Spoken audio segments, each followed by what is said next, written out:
Welcome back to the Electrify podcast, brought to you by the creators of Electrify Expo, North America's largest EV festival, coming to a major city near you. Our next guests, I know very intimately. They are just good friends of our family, and we've seen them uh, kind of just grow in the motorsport space. They have an infamous last name. They're making names of their own just through the years. One daughter, one mother, and they are Lucy and Lia Block. And we're talking things EV, Electrify Expo, all things EV, and both you ladies have raced EV vehicles. Um, Lia, most recently Extreme EV, and then Lucy, you and the electric Sierra car going up Pikes Peak, and obviously Lia, you racing up the Hunapega Soar. What is the Hunapega? What is it? What's the car? The Hunapigas. I know. I always mess with Scotto. Hunapigasaurus. I'm joking. Um, but thank you for coming on, ladies. I know you. We're all tired. It seems like the life was going 100 miles per hour and went zero. And obviously, the passing of your husband and respectfully your dad, Lia, that shook the world, shook the motorsports world. So I appreciate you kind of sharing a little bit about just the Block lineage, but notably what you guys have cooking, primarily in the EV space, but not exclusively. Lucy, how is it being a mom of these three kids, and they're so very different, but Lia is just on this awesome trajectory of being known and signing autographs and going to these things. It's got to be, you got to be proud, but it's scary too, because concurrently you're racing, ARA, you're doing Pikes Peak. How is that experience as a proud mom? Yeah, well, it's a lot. I thought we were busy before, and now we're even busier, which is it's tough, but it's fun to watch her, make goals and crush them. So Yeah. it's been pretty amazing. Lia, how did the Extreme E conversation come to be, and how are those vehicles? I mean, you're racing in ridiculously cool locations. You're working with Carl Cox Motorsports. You have this off-road vehicle that's purpose built. You're staying on a big boat. Like it's just this kind of really interesting dynamic of racing. How is that Extreme E experience? Yeah, it's definitely nothing I've ever done before, and it's definitely not a very common type of motorsport at all. But going into it, I've seen it around. Obviously, my dad was one of the first people to race the Odyssey in Dakar 4 years ago, I think. So getting to race it was really cool because of that, and also I just got a.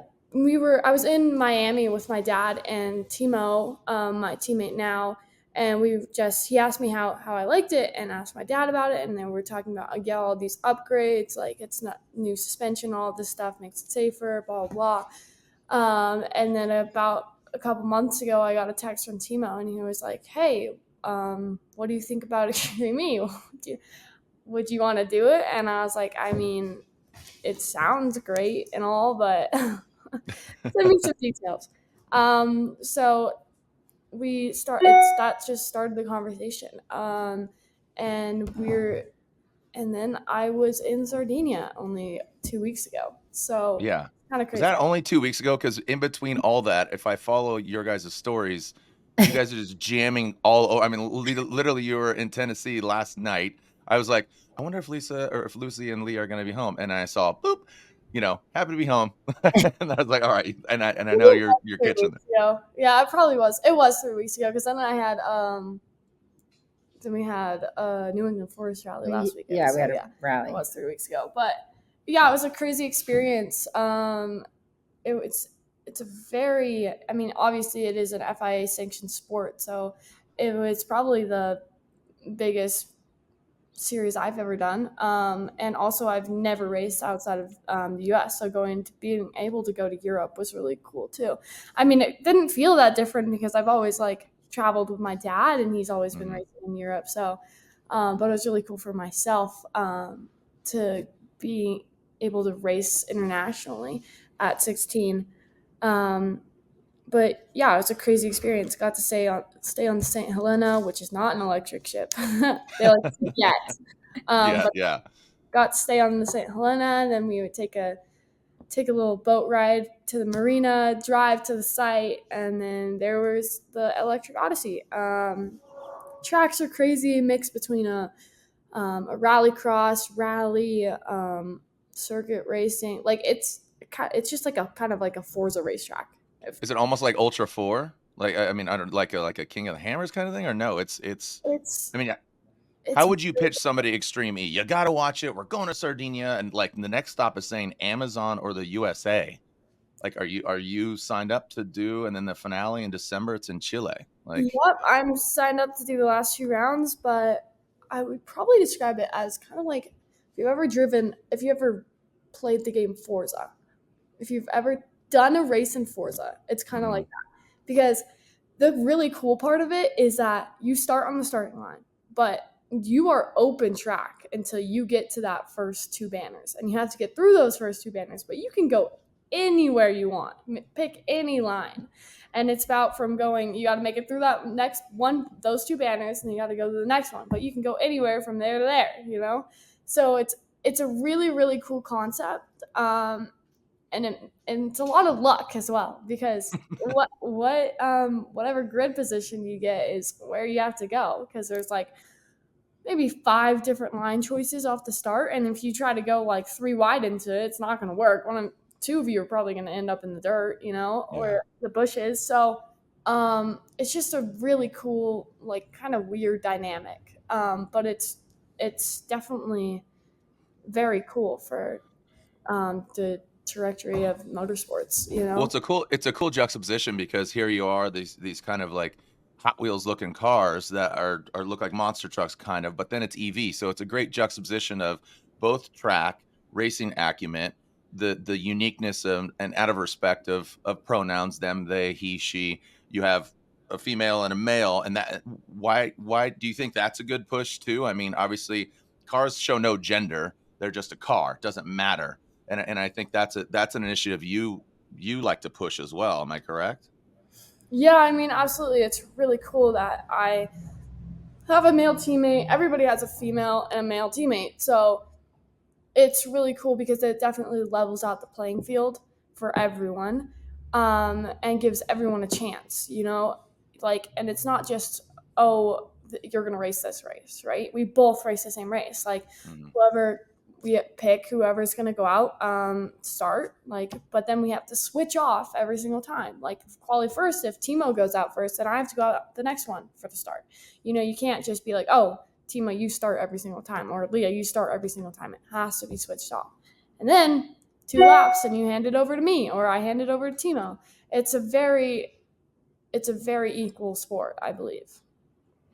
Yeah, and then again, just that even playing field of Extreme E. And I like the concepts, the tracks. I think you described it really well. And our boy Andrew Coley calling that action remotely. Lucy, talking to you about Pikes Peak, and I know you've kind of shared some things with some friends of ours. Don't know how much you want to share, but it's the respect the mountain, right? And then now you're thrown in this car that's pretty much unlike anything you've driven before, which is a Sierra car, but then it's EV on top of that. How was that experience, and how would you describe that to anybody listening about you racing and Pikes Peak exclusively in this car? Yeah, I mean, just even testing before getting to Pikes Peak was a big learning experience for me. I'm definitely a pedal masher, so learning to mitigate the pedal, and just there's so much more response there, and reeling that back and trying to figure out how to not just spin the tires and rear wheel drive, spin it around, coming out of a tight corner. So that was a big learning experience for me. Also, I'd never driven on a tarmac. I've never even driven on a big track at UMC until one day, I did it there one day during testing. So learning apexes are totally different than rally style. How to approach a corner, the best line in and out. That was fun to learn. And then I had no idea when I got to the mountain what another whole experience that was. 156 corners, you're not going to learn them all. Yeah. And there's not a chance that you can remember it. There's no co-driver. There's no one telling you where to go.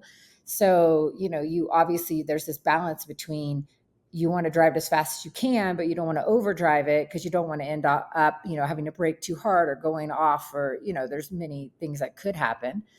So that the respect of the mountain, I'd never even driven to the top before, getting If there. people get nauseous just going up there, I remember when I announced it last year, I was like, I'm good. Like, I'll just stay on the bottom. I can see all the angles. Like, because I just know myself. Like, I don't do well with elevation. I got sick going to Winter Park. Like, so, but like, I know you do a recce run, right? You and get in a car, if it's Alex or whomever, obviously Cole. Who was your biggest asset in, again, teaching you about the mountain? You say you respect it, but you can only learn, from some other teachers. Who was your biggest asset there on Pikes Peak? I mean, we were very fortunate enough to be taken up the mountain. I mean, poor Cole, I was on that mountain every day that I could be. Practice was over at 9 a.m. We would go back and take a nap because we had to be up at 2:30 in the morning to get on the mountain for practice. And we were done. We had to be off. We had to leave by 8:30, be off by 9. We would go in. I would take a 30-minute nap, go to the gym, come back to the mountain and drive up and down like the section that I was going to practice the next day as many times as I could before it would close. Yeah. Just to try to memorize it, figure out the lines. Cole would go over them with me. We would just call it every time I went through it. And then I would try to call it to him to see if I could remember, the important corners, I was taught to learn the gotchas, the ones you don't want to mess up on, right? The ones that are hard to read or you might read incorrectly. And then we were lucky enough to have Jeff Swartz. Yeah, Jeff Swartz took us up. Yeah. And then also gave us, his important notes. They all realize that you can't memorize the entire mountain. So the ones that you should not forget, the ones that people usually go off on. And then we also had Robin Shute also took us up. Yeah, multiple time champion and the Yokohama Radical. Yeah. Yeah. I think everybody was kind of open arms to you guys, just given the Huna Pegasus, given the Sierra car. As you said, you're not used to racing. You're a pedal masher. So EV and you talk about that because, we'll get into ARA because both you gals are racing that and the new Subaru. I mean, it's really cool. Stage Rally, obviously, your husband and dad was a huge fan of Stage Rally. Even when I met him back in the day, before he even sold DC shoes, he was always watching Colin McRae videos and all that. And obviously the hill dance and the famous, I saw Ron and them at Goodwood. Did you guys go to Goodwood? I can't remember. That was our rally. We wanted to go to Goodwood. That's we were invited, but we had a rally, New England Horse Rally. We had a competitor that they had a crash and the co-driver, Aaron Kelly. That's right. Passed away. Yeah. So we did not continue the next day. There were enough drivers that decided not to continue. So they ended up not continuing, but it did count as a rally. And Lia won her class and she actually clinched the championship. So she is open to drive. The dog's hyped for it too. The dog was pumped. Your dog was excited for you, Lia. Yeah, very excited. So she won the championship. And I don't know I think I was in second in my class at the end of day one.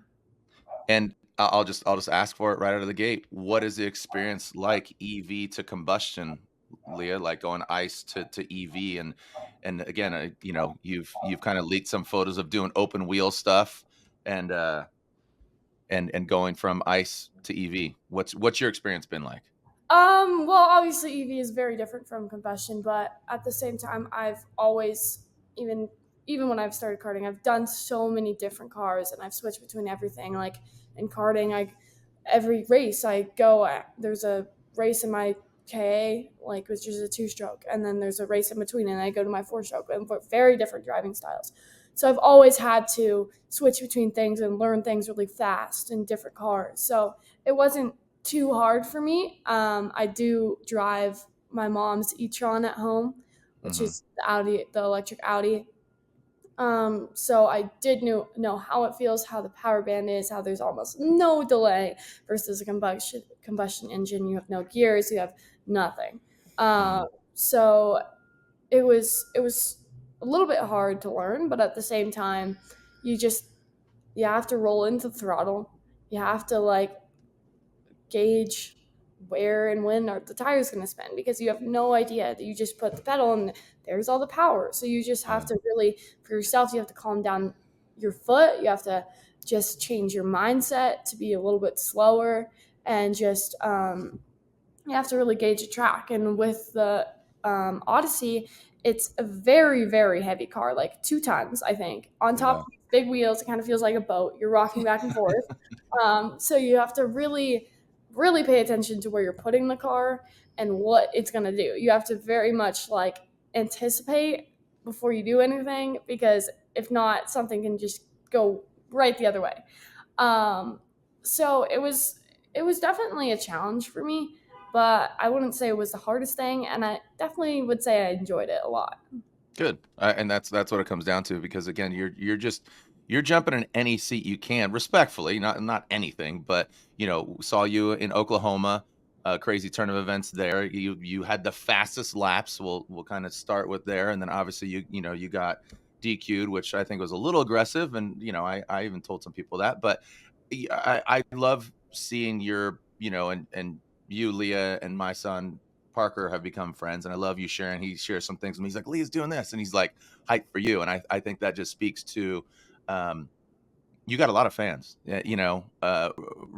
Regardless of how or what you got here, you're making a name for yourself, and I think you should be really proud. And I think it's really cool seeing videos of you. And right before we started recording, those Alpine Stars video or photos that just came out. What's the story there? Like some high fat, you're wearing heels and a race suit or race gloves or something like that. Like that, I don't think those are FIA certified heels. Yeah, me either. Well, Alpine Stars, it's part of the Alpine Stars Reserve, which is how Alpine Stars brings creativity and fashion into motorsports. And I'm big game for that, because I do love my fashion, and I'm a very creative person. I do love art, but motorsports is my passion. So it was really cool. They were like, "Hey, you want to do the shoot? Like, blah blah blah. We're gonna put you in like race gloves and a dress." And I was like, "Okay," like it was just really cool, because it just shows the mix of personal life and passion or career.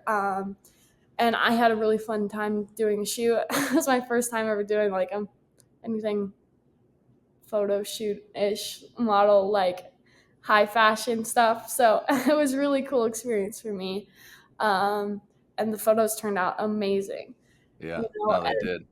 It's really cool to like be able to show my feminine side and the way that I actually do like fashion, because all my Instagram is just basically racing, so showing some of my other personality was really cool, and it was just a really cool experience. And a bunch of other riders and drivers done it as well. So like Jason Anderson, I think it was, right? Jason El Hombre. Hombre, yes, and some other Alpine Stars athletes. So it was just a really cool experience, and photos are amazing. Yeah, I'm looking at him right now, just like full race suit, gloves, and then heels, and the leather outfit is fierce, homegirl. Oh yeah. Yeah, the ace with the gloves there, so you could find it. I love it. That's so good. And we've shared some time at your house that you're at there in Utah, and you're surrounded by amazing art. So I think you're a product of your environment, both your mom, your dad, and your siblings. Lucy, can we talk about the philanthropic side of 43 Institute and what you guys are doing? I know at Pikes Peak, you got a check. I know Ron Carr put something together, Mobile One. What is 43 Institute, and what's the activation there and the call to action, and how can people get involved? Well, 43I is 43 Institute, Ken Block Foundation. It's, we created it after Ken passed on how to give back. Ken was really big at giving back and helping others.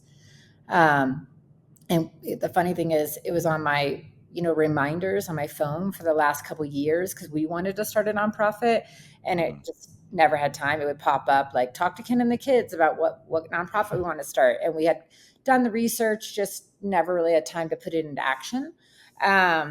So we did it right away, created the nonprofit and the 501(c)(3), and the first activation we're doing, the first, giving is going to be Brain Bucket. It's called the Project Brain Bucket. And, Ken had all the Brain Bucket art and, his helmets, that were painted.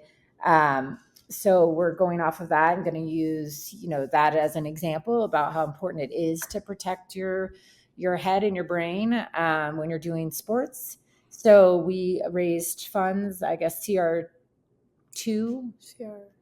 CRS, CSR2. Oh my gosh. It's all good. I've been traveling a lot, not much sleep. So they just also did a $75,000 donation towards Yep. that, towards Project Brain Bucket. And we're going to use those funds to purchase helmets and go give them out and specifically in a, like city environments so that kids can have helmets when they're skating or when they're, biking or when they're on their scooters. That just because maybe they can't afford helmets or maybe it's not cool. We're going to try to, our objective is to make it a little more cool and go in with Hoonigan and do some videoing of it. And, how do we reward them if they wear their helmets and that, they are having good protective gear so that they're not having, hopefully we can not have as many concussions and bigger problems leading from that. Yeah, no, it's great. I'm looking at some of the posts here. Again, Ron Carr, Mobile One, $68,000 raised, and again, it's such a good collaboration. This really speaks volumes of the Block family. Custom painted hoods went on sale from just multiple different artists, and giving back. So I think that's great, and it's a great legacy piece for you guys to continue on, because as you said, Ken and you gals have some amazing helmets. Our friend Leah Pruitt, Connor Daly, all these people honoring obviously your husband and father. I think that's a great kind of continuation of being stylistically cool and functional, right? The function is definitely the fashion. So it plays a major role. Leah, what's up next for you? Are we going to see you at Nitro Cross? Or are we going to see more of you in Next Car or Extreme East? You talked about doing those final 2 rounds. What's cooking in your camp under your helmet? Yep. So next thing would be Nitro Cross Utah, which is the home race. It's gonna be really cool because That's your home track. You got to own that thing, right? I mean, the ins and outs. I'm joking. I don't. No pressure. Never been on that track. Yes, I have once.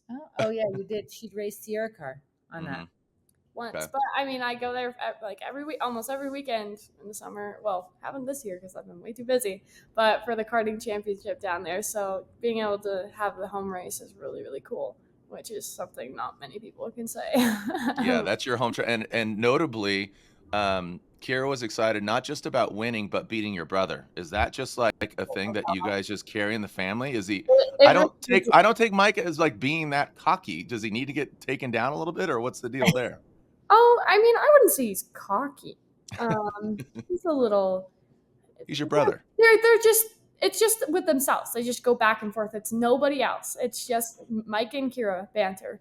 It doesn't matter if one of them got 9th place. As long as they beat their sibling, they are winning. Winning. What's your take, Lucy? Do you love kind of the built-in competition? I mean, just siblings in general, but even just racing and seeing them kind of elevate and progress. Like I said, we kind of started this with you being a mom, and now kind of flying this flag of being race mom, because it was cute. I remember, was it Nitro Cross last year when you raced CR cars, and that, right? Was that 2 years ago? Yeah, no, last year. And was it 2 years ago? And yeah, and Ken was total race dad. Like, outfit was like, it looked like he just rolled out of bed and threw something on. He had the full safari lifeguard hat. Yeah, I was like, bro, you are race dad right now. It is on. And it continued on to Glen Helen, but Lucy, you're kind of flying both flag. You're the parent, and it's got to be really cool just to see the continuation. And then second, backup, I always ask 2 questions. Do you want to continue racing, or are you kind of like just support them and elevate them? I mean, the thing is, I thought that this year was going to be my last year of ARA anyway, of rally, because, Leah was probably going to move up into a faster car, and soon the other 2 will start racing if that's what they choose to do. And, my job has always been just the supportive role, because that's just who I am. But this year I'm having so much fun, and I'm going faster, and it feels like I hear the notes without having to think about them. And it's so much fun. But once again, it's probably my last year. I mean, I'm enjoying it, but you can't do it all. You can't you can't be the one that's there to support them and make sure that they're have what they need and also be out there racing. It's almost impossible. So maybe I'll just do a few here and there, but no series. I mean, I hope to still have some fun and get out there and go fast, but yeah, my role really is to make sure that they're getting what they need. Just going through like your feeds, and obviously you have it's the Ford, right? Yeah, you're running which car are you running? Yeah, I'm running a Fiesta, the Rally 3. And what is Blockhouse Racing, just for any clarification on that? Is that just kind of all encompassing your whole activation? Yeah, it's just our family race team. We used to have Hoonigan Racing, but we no longer own Hoonigan. So, it's just our envelope, which we're racing under as a family. Yeah. So Lia, you got Nitro Cross, you got Extreme E. What else are you doing again, let's remind people, Lia is 16 years old. So you got school, you got things, you're traveling, you're exhausted. I'm tired watching you guys travel. But it seemed like you had a good time out at the lake with some friends, and Terry and saw Travis and the Pastrana family was out there. You guys are really making the most. And, again, it bears repeating, celebrating Ken and continuing. Don't be an asshole. That was, and that's something that kind of resonates. And I think you guys fly that flag really well. What else is keeping 16-year-old Lia Block busy outside of racing and fashion and art and all this other things? Well, I guess what is a day like you? A day? Are you on your phone all the time like my son is? Lucy? that, Do you see these things? Yeah, right. Is that like the Snapchat? I don't see it. I don't understand it, but We're not supposed to. the photos from all the angles. I'm like, can't you just send one photo to everyone? She's like, no, Mom. I'm like, oh. Right. No, I think it's great. So ARA national champion, all these things, but what else? All joking aside, what else is keeping you busy, and what are you psyched about? well, to be honest, I haven't been home that much at all. Yeah. Just When kinda when do you go back to school? Because you kind of go to this flex school concept thing, right? Is where you have the Well, ability to travel. I went to the regular high school last year, but now I've gotten so busy that I might just have to go online just for the sake of my mental health. Just Yeah. having to like every week go in and get a paper from the front office, and I got to go get all my teachers sign it. And oh, you're gone for this many days. I'm like, yep, again. They're like, oh, again, yep.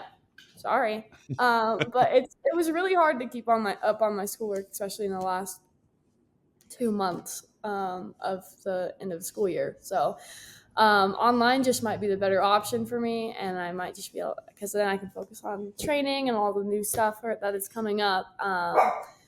So yeah, it's hard with school, but obviously my mom has a rule that if I do not get honor roll, Word? Honor roll? honor roll, Not even just passing, like C's. You're good. You're good. Nope. No honor. Holy cow. A's, B's are barely cutting it. Yeah, bees are frowned upon in this house. Holy cow. So your last name's Block. It's not A-Lock. I'm joking. yeah, so gotta get that honor roll every quarter. That's been hard, but I gotta do what I gotta do to race. Yeah, no, and that's your. I've heard you say it, like you want to be F1. You're like in this, right? Like F1, WRC, we'll see. Yeah, that's it. Are there any? This podcast drops in a week? Is there anything coming out between now and next Wednesday that you can like announce? Because I know you're hustling. I met your work. You can't. Don't say it. If again, we can edit it. But is there anything like crazy on the forefront that you're working on that you're excited about? I met kind of you're working with a new manager in person that I met in Oklahoma, taking this different perspective and angle and just different background. It's got to be pretty exciting there. Yeah, I mean, as a fan, we're racing the Baja 1000, so that'll be really fun. You girls together, or? Yeah, well, and 2 other drivers. So okay, we have It's through Can-Am. We're racing the 43rd. Can-Am? We're racing a Can-Am. We're racing a can. We're We can leave it at that. that. I think that's exciting. Yeah, we're racing in a Can-Am for Baja 1000. It's going to be really fun. We're I excited like about this. it. No, I think that's cool. And you were talking about mashing. I mean, the 1,000 is again another one that you need to respect. I know Cameron Steele calls it the mistress. You know, it's just this place that is, and depending on if it's a loop or if it's down to the tip, that's another ball of wax and can of worms that you would open up. Have either of you raced? I mean, I guess Extreme E is kind of like that, but it's a little more open and treacherous. What would you guys say for Baja? Baja is just a whole different thing. I mean, Extreme E, yeah, it was off road, but I've done a little bit of off road. Anyways, you know, it's nothing's like Baja where you're in a car for that many hours, going that many miles with terrain that changes all the time. Yeah. So it's definitely going to be a new challenge, but I feel like that's our lives every single day. So new something. But it's definitely gonna be really fun. Yeah, I mean, Yeah, our I think. whole making it to the finish is our goal. You know, taking it easy, not being crazy, and just getting through. So. Don't overcook the meatloaf. Just attrition. Just keep it going. Serve it up at home. It is Electrify podcast, so I got to bring it back to EV a little bit. What's your take? And Lee, you talked about your mom having the e-tron, and you know your dad had the Hunatron, and that, like, I don't know how. I watched the behind the scenes video of Ken and Brian talking about it. It was really lengthy, so I kind of had cliff notes. But just this one of one unique vehicle. What do you make of EV in general? Just being, because I know you guys have kind of a philanthropic side to you. You don't take offense to this, a little granola, but a little bit of rock and roll. So it's kind of, you guys play both sides of it. Would you agree with that? And what's your take on EV? Because some people are like, I just need to pad my pocketbook. It's cheaper to have EV. And some people are like, well, we got one planet. So I know EV, that's kind of, Extreme E, that's their MO. But now with street cars, like you said, you guys are navigating that on the streets of Park City. Lucy, what's your take? And Leah, what's your take? I love EV. I mean, I love how they drive. I love how, smooth they are. I love how quiet it is. I love that we're not polluting the air, right outside our doors. I can go I purposely mountain bike because I wouldn't road bike because I don't want to, have people's exhaust in my nose while I'm breathing heavy. Right. But so to me, saving our planet's super important. Do I think it's the end all be all? Probably not. I think it's a combination of a lot of things, but I think it's really important that people are taking the steps and, giving a shit and making a difference and trying something out that could affect, our environment in a large way. So, Leah, what's yours as a young adult coming up? I mean, like my mom said, I like driving it because it's so quiet. When I go from like the e-tron to like our Hyundai, it's just kind of like night and day. I'm like, wait, do I have to turn my music up more? But it's just kind of like it's really peaceful driving the car, especially the e-tron. It doesn't feel like a too fancy electric like Tesla. It's still like very much a car. But the EV aspect is really, really nice to have, just like it's just so peaceful just driving down the road. Like you hear like basically nothing, and kind of if you are outside the car, it kind of sounds like a spaceship, but I think that's really cool. Obviously, I mean, I love to hear some good noises of a combustion engine, but at the same time, for like just driving around in my hometown, like it's really nice. Well, it's funny. Just again, you guys are in your kitchen and your family room. I know going there, you guys always have music on. So I would imagine that I know Lucy likes her '90s rap. If it's Tribe Called Quest or if it's Mos Def or whatever it might be, it's all rap is always playing. So yeah, I can imagine that you need internal combustion just to balance out the sanctity and then all of those things. What is there anything else you'd like to share with any news, any updates, or again, I've known you guys, Lucy, Ken didn't really post a lot about the kids by design. Even you barely a little bit. People have their idea of who you are and Lucy and the kids and all that. But is there anything you'd like to share in regards to how people can interact with you, or what they, their thoughts or your thoughts about Ken and the legacy he leaves behind? Because he's done so much, even and even right now, he's doing so much without even being here. It was a great memorial service there at Woodward, and the love was shared. And I don't know, closing thoughts on that, because I'd feel bad if we didn't mention it at all. Yeah, I mean, obviously it can change the space of the way people look at marketing for race teams and race cars, and even commercials, for cars. So that was pretty amazing. And also not knowing how he affected people. And, you think he did one thing, and then, after his passing, hearing how the effects that, he created on people's lives, and how, big it was, the big picture.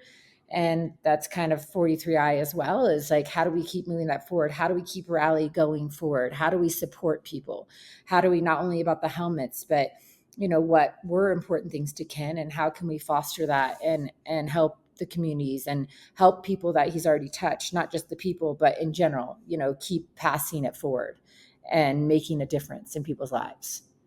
Yeah, So he was an absolute giant in multiple different industries. People know that Ken and our families had a relationship. They said, "Oh, and I just say, Ken didn't write like chapters; he wrote books." Fun fact: you talk about Ken caring so much about people at the service and the memorial service. Scotto was the last one to talk, and you talk about Ken caring about people. And I don't know if it's all a blur, but Brian brought up a story about Ken cared about people, and he'd let you know if you were fucking up, and he talks about this email that he had Scotto proofread, and he says, "Hey, check out this email. This is about Instagram, and this one person, which we both know, he does these posts and a diatribe of an email giving examples of people and why. Don't clog the feeds." And this is kind of early on. This is years ago, I think, 15 or something like that. And Brian shared this story about caring, and Ken draft this email. Scott proofread it. He says, "Yeah, go ahead." And that email was to me because he cared about my social media not clogging his feed. He's like, "Don't be a feed clogger. You can only post 6 or 7 photos a day, but it's got to be good. Here's some good examples. Follow Blaybick. Follow Tony Hawk. Follow, like Nick Swartzen because he's funny. Follow this person because that. So don't be a feed clogger, Jarod. Make good shit." So I like, when he told that story at the end, I was like, oh shit. that's me. I found the email, and I still have, and I was like, and I've told people that story, like Andy Williamson was sitting next to me, and he's got theory, and I said, and Brian's literally finishing that story on his tap, and I said, "Look at this email. It was me." Like, I was like, oh, I mildly embarrassed, but wildly celebration of the Block family, and you guys do such a good job of carrying this on. And Leah, I love, I you have these obviously mannerisms of your dad, and one you got right now, just that flat face of like, mm-hmm, mm-hmm. And it's okay. It's okay, because your dad was sometimes the hardest read of all. And I know, and my wife even, we've been to your house and all these things. I say that on the front end, because my wife would just be like, "I don't think Ken likes me." I'm like, "No, Ken's just really shy, and he doesn't know how to like communicate sometimes, and that's okay. He does like you. But he's not gonna be like, 'Stephanie, I like you. I think you're cool.' That's not him, right?" And I think, Leah, after the Nitro Cross DQ, you were just wearing it like a bad suit. I was like, "I'm so sorry. Like, I can't do this, but I got to ask the hard questions, and that's my job. Otherwise, people don't get. I call it edutainment, right? I'm educating, I'm entertaining, and creating entertainment. So, thank you, girls, so much. Have some long drinks for me. I see the shirt there. Long drink is yeah, right there. Not me. What's that? Drink. Not me. Not you. No, Not yet. definitely not you. But Okay. long drink, if you didn't know, this Finnish gin and tonic drink that was brought to America via the Finnish. No matter what, I'm always Rico Taco. I always finish. Uh, Rico needs to open a taco stand in Finland. It's Rico's Tacos. Come on by, get the long drink and the carne asada burrito, or taco. But yeah, grab a long drink. Thank you, girls, so much, and take care of those Frenchies and take care of yourself. And again, you can follow Miss Lucy Jones Block and Lia Block on IG 43i. Check out that thing. Anything else you want to plug at all? Blockhouse Racing. Blockhouse Racing. What else? Smash that like button, subscribe, do whatever you got to do. Don't be an asshole. Don't be an asshole. On that note, thank you so much. The Block ladies, Lia and Lucy Block. Again, check them out on the racetrack or in the paddock or, again, online. Thank you so much. Thanks for listening to the Electrify podcast, brought to you by the creators of Electrify Expo. Be sure to catch full video episodes on YouTube at Electrify TV and follow along on social media for daily clips and more.